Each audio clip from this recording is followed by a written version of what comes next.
Hello dear friends, this is Ashish Charles from C4U classes. Today we are going to discuss new unit, second unit molecular spectroscopy. तो आज हम आपको spectroscopy के बारे में discuss करेंगे. तो स्पेक्ट्रोस्कोपी क्या होता है?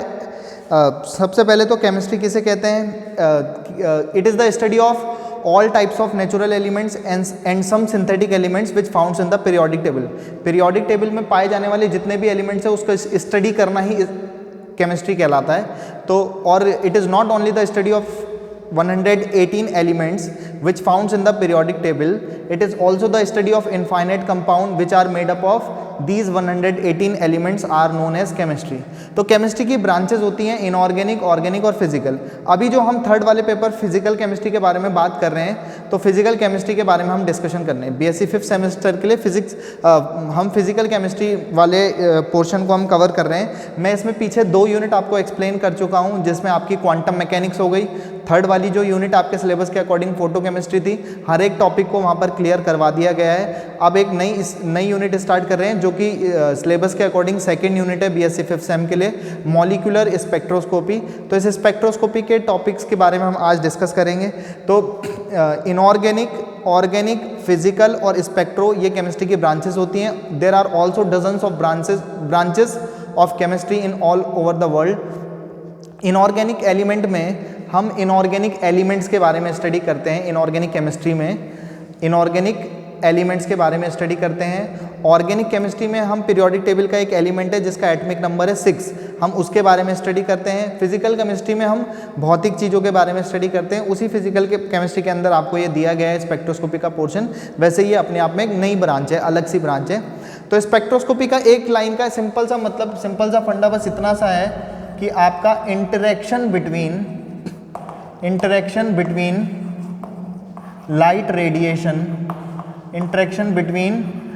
Radiation and matter is known as spectroscopy. Interaction between light radiation और मैटर के बीच जो इंटरेक्शन होता है, उस इंटरेक्शन की स्टडी को स्पेक्ट्रोस्कोपी कहते हैं. तो लाइट रेडिएशन और जो मैटर है, कोई भी मैटर है, चाहे वो सॉलिड है, चाहे वो लिक्विड है, चाहे गैस है, अगर उस पर कोई लाइट पड़ती है तो उनके बीच जो इंटरेक्शंस होते हैं, उनके बीच जो अंतःकरण की प्रक्रियाएं होती है, उसकी स्टडी को ही स्पेक्ट्रोस्कोपी कहते हैं. तो स्पेक्ट्रोस्कोपी में मैं आपको जनरली आपको बताऊं कि कैसे कैसे इंटरेक्शंस हो सकता है. माना कि कोई ये मैटर है, ये आपके पास कोई बॉडी है, सॉलिड, लिक्विड, गैस कुछ भी है, आपने इसमें यहाँ पर लाइट रेडिएशन प्रोवाइड करी. अब जब आप इसमें लाइट रेडिएशन देते हो तो लाइट रेडिएशन हो सकता है कि इसने कुछ अमाउंट में इस सॉलिड, लिक्विड, गैस किसी भी सब्सटेंस ने लाइट को कुछ अमाउंट में एब्जॉर्ब किया और बाकी लाइट रेडिएशन इसने बाहर निकाल दी. इस फिनोमिना को आप ट्रांसमिटेंस कहते हैं. तो एक इंटरेक्शन लाइट रेडिएशन और मैटर के बीच क्या हो गया आपका? ट्रांसमिटेंस का. और जितनी लाइट इसने एब्जॉर्ब करी अपने अंदर, वो आपका फिनोमिना हो गया एब्जॉर्प्शन का. तो एब्जॉर्प्शन हो गया, ट्रांसमिशन हो गए फिनोमिना. या लाइट इस पर पड़ी, कुछ एंगल पर मुड़ गई, तो इसको रिफ्लेक्शन कह सकते हो आप. मतलब यहाँ लाइट आई और कुछ एंगल पर मुड़ के चली गई, रिफ्लेक्शन. ये आपका लाइट इस पर पड़ी और कुछ एंगल पर टिल्ट हो गई, तो आप इसको रिफ्रैक्शन कह दो. रिफ्रैक्शन या डिफ्रैक्शन कह देते हैं. और लाइट इस पर पड़ी और कुछ एंगल पर उधर की साइड चली गई, तो ये आपका रिफ्लेक्शन हो गया. और लाइट इस पर पड़ी और इसने लाइट को चारों तरफ फैला दिया. इस फिनोमिना को आप स्कैटरिंग कहते हैं. तो आप देख पा रहे होंगे कि absorption, transmission, reflection, refraction, scattering और भी बहुत सारे फिनोमिना, जब लाइट रेडिएशन किसी मॉलिक्यूल या मैटर पर पड़ती है और उसमें जितने भी टाइप के चेंजेस होते हैं, यहाँ पर मैंने आपको शो भी किए हैं, इन सारे इंटरेक्शन की स्टडी को ही आप स्पेक्ट्रोस्कोपी कहते हैं. जो भी मॉलिक्यूल के अंदर जो इंटरेक्शंस होते हैं उसकी स्टडी को मॉलिक्यूलर स्पेक्ट्रोस्कोपी कह रहे हैं. तो स्पेक्ट्रोस्कोपी का सिंपल सा बेसिक फंडा बस यही है कि interaction between light radiation and matter is known as spectroscopy. तो बहुत बेसिक से मैं आपको स्टार्ट कर रहा हूँ. तो होप आपको ये पॉइंट क्लियर हुआ होगा. यहाँ पे इतने टाइप के इंटरेक्शन है. और भी आपको कोई फिनोमिनाज याद आ रहे होंगे तो वो जहाँ पर लाइट पड़ी हो और उसकी वजह से कोई चेंजेस आया हो, जैसे आपका फोटोसिंथेसिस है.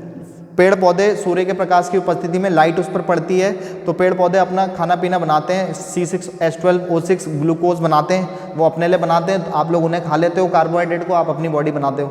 तो कार्बोहाइड्रेट्स क्या है, एनर्जी प्रोड्यूसिंग सब्सटेंसेस होते हैं, तो वो आपके फोटोसिंथेसिस से बनती हैं। तो फोटोन लाइट डालने पर वहाँ पे जो रिएक्शन हुई है किसी प्लांट्स के अंदर जिसमें वो अपना ग्लूकोज बनाते हैं, तो वो आपका फोटोसिंथेसिस है। फोटोसिंथेसिस के बाद फोटो इलेक्ट्रिक इफेक्ट, लाइट पड़ती है, इलेक्ट्रॉन का मोशन होता है, फोटो इलेक्ट्रिक इफेक्ट, वो भी आपका स्पेक्ट्रोस्कोपी का ही एक पार्ट है, एक पोर्शन है। तो हम यहाँ पर जिन स्पेक्ट्रोस्कोपी की बात करते हैं उन पे हम डिस्कस करेंगे। अभी हमने यहाँ पर बोला कि हम यहाँ पर लाइट रेडिएशन प्रोवाइड करते हैं, तो जिस लाइट रेडिएशन को हम यहाँ पर देते हैं वो लाइट रेडिएशन एक्चुअली हमारी EM वेव्स होती हैं। ये इंपॉर्टेंट है, इसे समझना इंपॉर्टेंट है। इलेक्ट्रोमैग्नेटिक वेव्स होती हैं। तो पहले तो ये इलेक्ट्रोमैग्नेटिक वेव्स होती क्या हैं? इलेक्ट्रोमैग्नेटिक वेव्स, तो इलेक्ट्रोमैग्नेटिक वेव्स या EM वेव्स या इलेक्ट्रोमैग्नेटिक रेडिएशंस की बात करें तो नाम से क्लियर है, जिसमें इलेक्ट्रिक और मैग्नेटिक फील्ड होता है। तो इलेक्ट्रोमैग्नेटिक वेव टर्म आया, तो वेव को मैं थोड़ा सा क्लियर करूं कि अगर आप किसी रुकी हुई झील पर एक पत्थर मारो और पत्थर मारने के बाद जो उस पानी में ऐसे ऐसे मोशन होते हैं, किसी रुकी हुई झील पर पत्थर मारने पर जो ऐसे ऐसे मोशन होते हैं अप्स एंड डाउन्स, तो उन मोशंस को ही वेव मोशंस कहते हैं। तो वेव मोशंस के बारे में हम पढ़ें तो आप जनरली वेव मोशन को दिखाऊं तो वेव मोशन कुछ इस तरीके से चलते हैं, ये वेव्स हैं। तो अभी हम इलेक्ट्रोमैग्नेटिक वेव की बात नहीं कर रहे हैं, मैं सिर्फ वेव क्लियर कर रहा हूं कि अब अगर आप किसी रुकी हुई झील पर कोई पत्थर मारते हैं और उसमें जो ऐसे ऐसे मोशंस होते हैं वे मीडियम में आगे बढ़ती हैं, वो मोशंस, उनको आप वेव्स कहते हैं। ये वेव्स हैं, तो इनको जो ये आपके ऊपर की तरफ है इन्हें आप क्रेस्ट कहते हैं, क्रस्ट श्रृंग कहते हैं हिंदी में, और इन नीचे वाले पोर्शन को आप ट्रफ कहते हैं, श्रृंग और गर्त कहते हैं। किसी भी दो क्रेस्ट या किसी भी दो ट्रफ के बीच की डिस्टेंस को वेवलेंथ लैम्डा कहते हैं। इस वेव में इस हाइट को एम्पलीट्यूड कहते हैं। तो मैं इसको वेव के बारे में थोड़ा सा इंट्रोडक्शन आपको दे चुका हूँ। हम बात कर रहे हैं इलेक्ट्रोमैग्नेटिक वेव्स की, जो हम किसी मॉलिक्यूल को देते हैं और मॉलिक्यूल को देने पर बहुत सारे टाइप के इंटरेक्शंस होते हैं। उन इंटरेक्शंस में क्या क्या हो सकते हैं वो आपको बता दिया, और इस यूनिट में हम उसे और आगे बढ़ाएंगे और आगे सीखेंगे। फिलहाल मैं बात कर रहा हूँ जो लाइट रेडिएशन हम देते हैं वो EM वेव्स हैं। अभी तो आप सिर्फ वेव की बात कर रहे हो, तो EM वेव्स कुछ नहीं है, it is a dual wave. EM waves are dual waves. Dual wave नाम से क्लियर है कि इलेक्ट्रिक फील्ड, इलेक्ट्रिकल वेव भी है और मैग्नेटिक वेव भी है, दो वेव्स हैं। Electromagnetic radiations are dual wave which contains electric and magnetic waves, या इलेक्ट्रिक और मैग्नेटिक फील्ड। ये आपकी इलेक्ट्रिकल वेव्स हो गई, और इसके परपेंडिकुलर डायरेक्शन में मैग्नेटिक वेव होगी। तो परपेंडिकुलर में एक ऐसे वेव आएगी और एक बोर्ड के पीछे से आएगी, फिर बोर्ड के ऊपर, फिर बोर्ड के पीछे। तो ऐसे हवा में बना तो नहीं सकते, तो उसे 3D में दिखाने के लिए हम ऐसे थोड़ा सा तिरछा करके शो कर लेंगे। तो ये आपकी इलेक्ट्रिकल वेव्स हैं और ये आपकी मैग्नेटिक वेव है। ये इलेक्ट्रिकल वेव्स को रिप्रेजेंट कर रहा है, और इसके परपेंडिकुलर दिखाना तो ऐसे चाहिए था और बोर्ड के पीछे दिखाना चाहिए था, बट हम उसे ऐसे रिप्रेजेंट करेंगे। तो ये आपकी इलेक्ट्रोमैग्नेटिक वेव्स हो गई।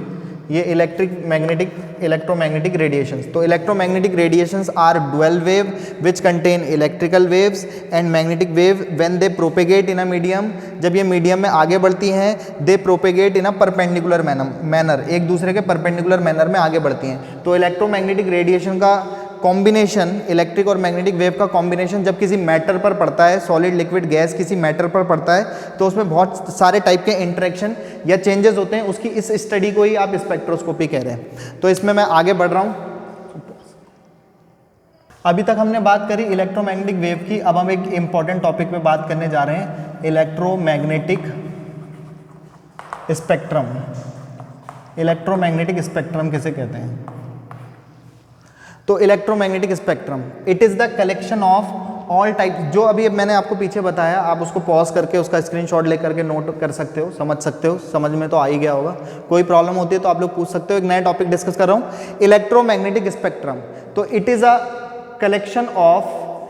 Collection of all types of electromagnetic radiation which founds in दुनिया में पाई जाने वाली जितनी भी इलेक्ट्रोमैग्नेटिक रेडिएशंस है, आपने उन्हें कलेक्ट किया। कलेक्ट करने के बाद आपने उन्हें एनर्जी के इंक्रीजिंग ऑर्डर या वेवलेंथ के डिक्रीजिंग ऑर्डर में आपने अरेंज किया।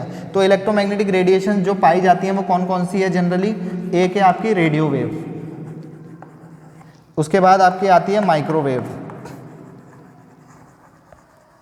Radio wave, microwave. एक आती है infrared, UV, visible, x ray, gamma raise,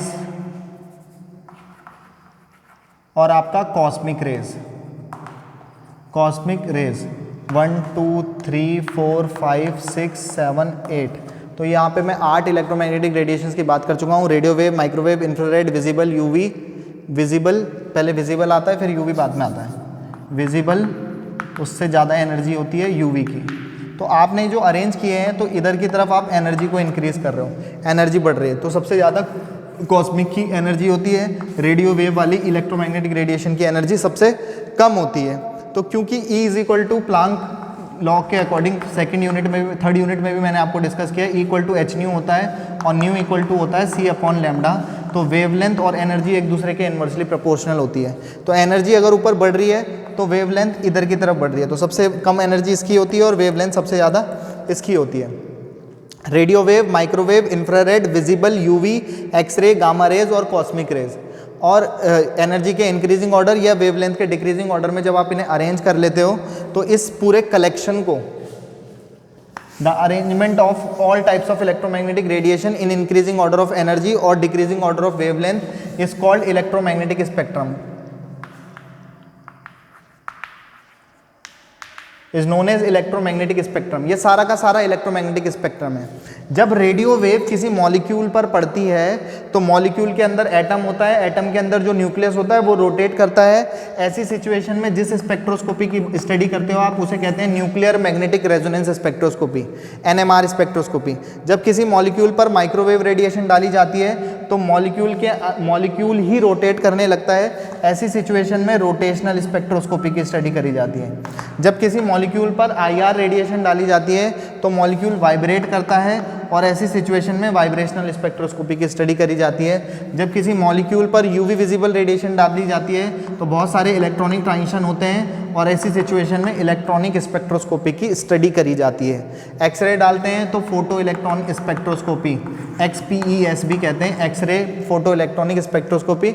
gamma rays और कॉस्मिक रेज के बारे में आप MSc में भी नहीं पढ़ोगे, ज़्यादातर इन्हीं के बारे में डिस्कशन किया जाता है। हमने सिलेबस के अकॉर्डिंग जो आपके साथ डिस्कस करना है वो माइक्रोवेव के बारे में करना है, इंफ्रारेड के बारे में करना है और यूवी और विजिबल के बारे में आपको डिस्कस करना है। तो थोड़ा सा एक जनरल और बेसिक वाला मैं इस पार्ट को यहीं पे एंड करने वाला हूँ कि आपको जो मैंने आज बात करी है कि सिंपली आपको ये समझाया है कि स्पेक्ट्रोस्कोपी क्या होता है, कि जब किसी मॉलिक्यूल पर कोई लाइट रेडिएशन पड़ती है और उनमें जो इंटरेक्शन होते हैं उसकी स्टडी को स्पेक्ट्रोस्कोपी कहते हैं। स्पेक्ट्रोस्कोपी में जो लाइट रेडिएशन आप देते हो उसे EM वेव्स कहते हैं। EM वेव्स ड्वेल वेव होती है जिसमें इलेक्ट्रिक और मैग्नेटिक दोनों वेव्स होती हैं जो परपेंडिकुलर डायरेक्शन में आगे बढ़ती हैं। जब वो किसी मॉलिक्यूल पर पड़ती हैं तो बहुत सारे इंटरेक्शंस होते हैं और radio wave, microwave, infrared, visible, UV, x rays, gamma rays और कॉस्मिक रेज होती हैं। रेडियो वेव जब किसी मॉलिक्यूल पर पड़ती है तो न्यूक्लियस घूमता है तो nuclear NMR resonance spectroscopy. Microwave डाली जाती है तो रोटेशनल, IR डाली जाती है तो वाइब्रेशनल, यूवी विजिबल डाली जाती है तो इलेक्ट्रॉनिक स्पेक्ट्रोस्कोपी। तो मैं फिलहाल आपको इतना एक बेसिक इंट्रोडक्शन ऑफ स्पेक्ट्रोस्कोपी दिया है, कल हम नए सेकेंड पार्ट में डिस्कस करेंगे। फिलहाल होप आपको ये समझ आया होगा। कोई भी डाउट होता है तो आप लोग बेझिझक पूछ सकते हैं और बाकी फिलहाल जी लो अपनी ज़िंदगी। नेक्स्ट वीडियो में पिएंगे आप लोगों का खून। Have a good day, goodbye, good night, शुभ रात्रि।